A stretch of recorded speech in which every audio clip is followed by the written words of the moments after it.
When I bought this camera, I almost immediately bought a 2-pack of batteries.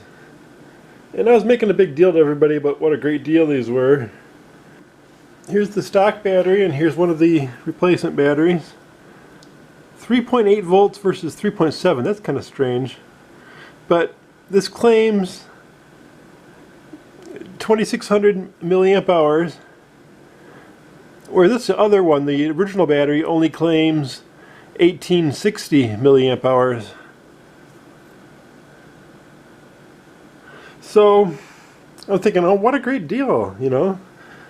I pay a lot less than I would have paid for the name brand, and they got more capacity. I mean, take that deal all day. I forget the exact price, but it was pretty cheap at the time. Well, I hate to say it, but I think he was right. I don't seem to have all the capacity out of these. I don't seem to have more capacity out of these than I do the Nikon. In fact, the Nikon seem to last a little longer. Of course, I only have one Nikon. I got two of the PowerExtra. And I have a original charger from a Canon, and here's the charger that came with this pair. Of course, I didn't have a charger that came with the camera from Nikon. It can USB charge. It's kind of awkward, and it's also the cause of trouble on all these cameras. I was looking at the returns and the problems in these cameras. A lot of it had to do with that battery circuit. So I've just left it alone and not even used it. You know, if that's the trouble about these cameras, why charging the camera? So right away I bought this set. Well, you notice it only has 2 pins, where the Canon has 3. So there's no temperature monitoring on this one. It takes a long time to charge, where this can charge a little faster, I believe, you know, using the technology with being able to monitor temperature. This uses a slow, low current and a pretty dumb charger. So, by my own mistake, I've got all 3 batteries for this camera discharged. And maybe I'll do it with this set eventually too. I've got 3 batteries for this camera as well. But they're all charged at the moment, except for the one I'm using, of course. So someday maybe I'll repeat this, because I got 2 different brands of batteries in that one. 3 different total, you know, counting the Canon, 3 different batteries. So I would like to try to do some kind of drainage test. I'm going to charge all 3 batteries. I usually don't do that. I usually keep one discharged, unless I'm going to some big thing where I want all batteries charged. Music festival or something, maybe I'll have all batteries charged. But if I'm just going to go my normal routine, I'll have one battery charged as a spare, I'll have one battery charged in the camera, and I'll have the last battery that I took out of the camera just sitting discharged. So I kind of rotate them that way, and they go through constant rotation. So I'd like to make a fixture. I wish I had a couple pogo pins. I may actually use this fixture if I can pop it apart. I've been having trouble getting it apart though. It snaps together, but I don't have a good sponger. Couldn't get it with my nails. I tried pretty dramatically. This one piece, it all must snap together, or maybe it's glued too, I don't know. No screws.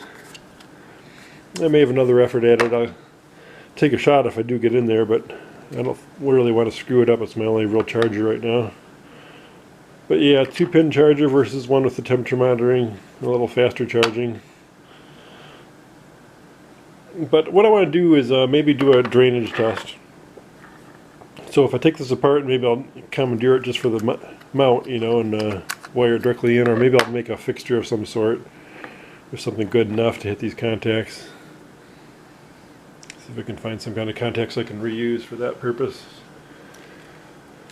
And I'd like to actually time them out. See, you know, run a light bulb or something and just time them out. See how long they go with a fairly strong draw.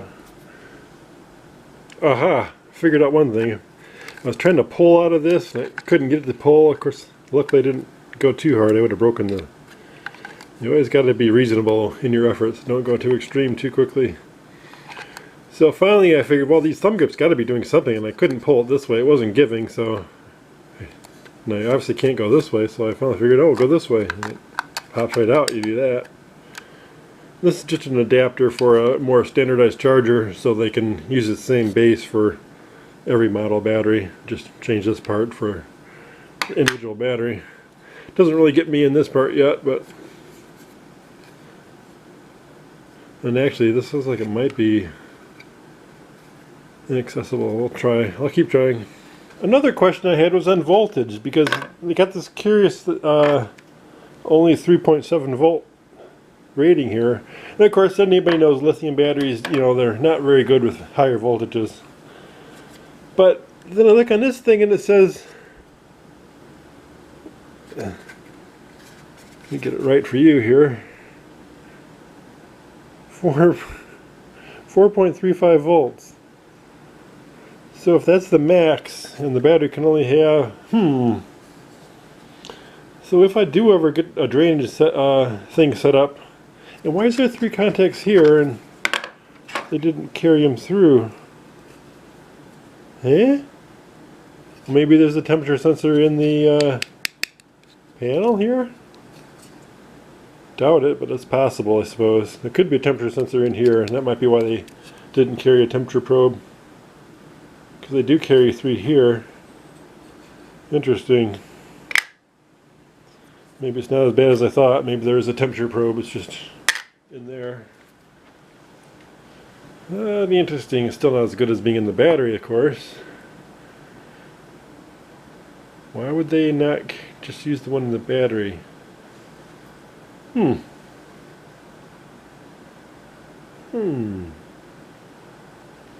guess if I get this apart I could tell, you know, if it's actually being used, but I don't know why they'd carry the connector. Could be part of an assembly though. I didn't have much luck. My thumbnails, which were pretty strong, are now pretty fatigued. I'm going to have to trim them off. So that's not happening. I need a real splunger. So I'm giving up on that pursuit for now. Although this would make it super easy to connect up to this. And using these, I got what I needed actually. Of course now I got to connect up to these. But how do we go on this side? Oops, wrong way. These. So I wonder if I could actually tack onto these without getting in the way of the real connection. I'll think about it. Unfortunately, my first guess was correct. They just dropped that third conductor. There's no diode. I guess they gotta put one here. Yeah, there's even a symbol for it. But they didn't put it in.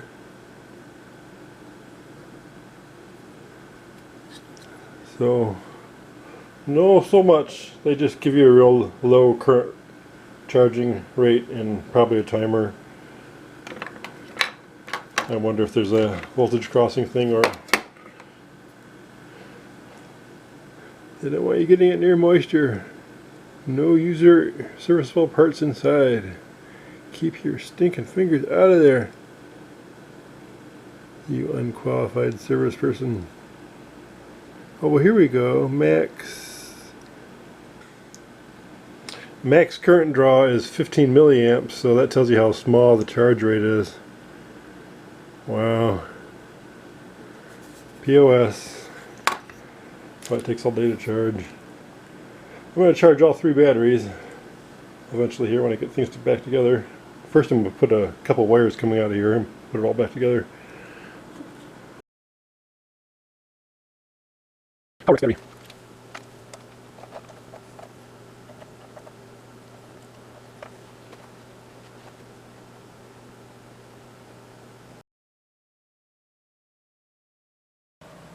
I've got my little circuit here. This is a load across the battery under test. Basically 5 diodes in series, including the base emitter junction of the transistor. I used a real heavy duty transistor mostly because I wanted to keep that junction heavy duty as well. The transistor actually got hot when I first put the battery in on the prior run, but after a little while it just got cold, and it kept the clock going for over 6 hours. I want to run down the battery faster than that. So this didn't draw fast enough. It did at first, and then it kind of shut down around 3.5 volts and across the whole circuit. Of course, the clock's only going to get about 1.2 volts. It's a 1.5 volt clock, so that's good. And the collector has to be turned on because it has to be current flowing through the whole string. Turn the collector on, keep the clock running. So that worked, but it went for over 6 hours, and that's not what I wanted. I wanted something to be fairly quick. And I could have done something more intelligent, like using an Arduino and sample the voltage as I draw it down the load, and that's probably what I should have done. Have it control that, and another FET or something to interrupt the circuit when it's gotten down to 3 volts or whatever. And also, I found out that 3 volts is kind of even iffy. They should survive it, but the camera, even at 3.5 volts, I had a battery that was discharged to 3.5 volts. When I gave up on that 6-hour cycle, it's still at 3.5 volts, 3.57 I think it actually was. And that still, when I put in the camera, registered as a low battery. Change the battery, it wouldn't run at all. So this is a pretty extreme test. I'm going to try again here and see what we do. I may just try to take a note of the time and stop at 2 hours and take a voltage reading if I have to go that way. So both batteries are charged up. I actually got 3 batteries that are charged up. We'll start with the PowerExtra. And we're off. Whoa, the resistor burned right away. I thought that might happen. I thought it would not be quite as dramatic. Well, I guess I gotta find a better load resistor. So reset this and go on. It's probably still holding. Feel the heat off of it. Wow. Those resistors are really durable. But, yeah. I'm going to stop the test. Alright, still another attempt here. So, I explained the circuit before, and it didn't run down fast enough. So to make it run down faster, I put a 1.2 ohm resistor across. I only used a half watt. I knew it wouldn't be big enough, but they survive. Those metal films survive. In fact, it still did survive. But it got burnt to the point where it burnt so fast, and it got burnt to the point that I didn't want to trust it for a long-term test. I found some other resistors that total up to 1.3. They're already seriesed up, so what the heck. I think 4.33 ohm resistors seriesed up. That's how I had them stashed away, so I might as well use them that way. Right in the bag. Anyway, they total up to roughly 1.3 ohms, which is actually my original calculated level that I wanted for 900 milliamps, So let's restart this test. I'm going to make that minute count because it was under load, so I'm not going to reset the timer or recharge the battery. Alright, now we should be underway. I have no voltage here though. How's that possible? I lost my contact. Okay, 4.111. And rapidly decreasing. So right now we're powering these resistors and the first 3 diodes. Basically 3 diodes and a 1.3 ohm resistor to ground. As long as that transistor stays on, which it should until we use up enough voltage. Hopefully this will cut off at 3 volts. I don't think it'll go too long with this big a load. So ambient temperature in here is about 73 degrees. 73, 74. Resistors, I'm getting up to 79, 80 degrees. Let's find that transistor. And the transistor is only 72 degrees, not heating at all. Okay. It's another try. Try number 4. The battery's coming out of the camera. Oh, wonderful. I'll take some other. Okay, we restarted again. at about 4.11 Nikon battery. I missed the start because the camera battery ran out. Look at temperatures real quick here. Resistor 75 degrees, 76 degrees, 77 degrees, 79 down there. Ambient temperature is about 74, 75. Well, the wires are 87 degrees. Yes, the wires are getting hotter before the leading indicator. And here's the transistor. Transistor is only room temperature.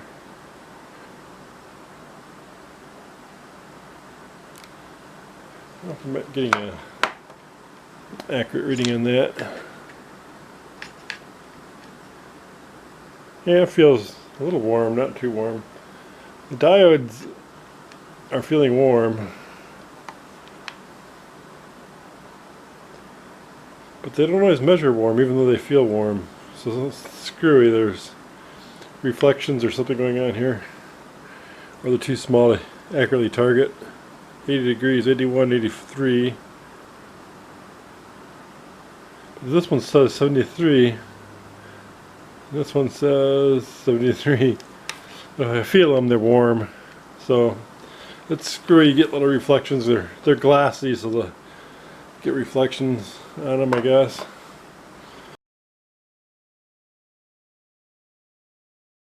And she stalled. I had to do a little restart, and it stalled when I restarted, but then it started going again. So this is dead, stalled. I'm calling it quits at this point. So that's the Nikon, and we got 28 minutes maybe out of it. Okay, only going by the minute hand. Starting battery, PowerExtra battery 2. Starting at 407 volts. This was sitting in the camera all day, so I'm stunning this battery a little bit. It's been in the camera about 5 hours, just on standby. It hasn't been taking pictures. And there we go. The PowerExtra did last a little bit longer, but barely. Man, it's within a hair's breadth. Just for more battery abuse and to double up my sample, I'm going to check the other PowerExtra battery. I got this one marked number 1. It's the second one I'm testing though, so it's going to be P1. And I'm not right, am I? It just ain't right. Okay, recheck connections. Hopefully it'll work this time. No. Yes. So we're starting at 4.12 volts, which is pretty typical. They're mostly starting around 411. And we will see how long it goes. Oh, it started up again. It had stalled. I was going to call it at 3742, but it's still going now again. Oh, it stalled again. I'm going to call this stalled because the voltage is lower than the other two batteries were. So I'm going to call this one. It's stalled a couple times already. It'll stall again soon, I'm sure. Maybe the temperature is different, humidity is different, something. But 373, yeah, did pretty well in this battery. This one went, let's call this one 34 minutes. So definitely some good capacity on this one. And 372.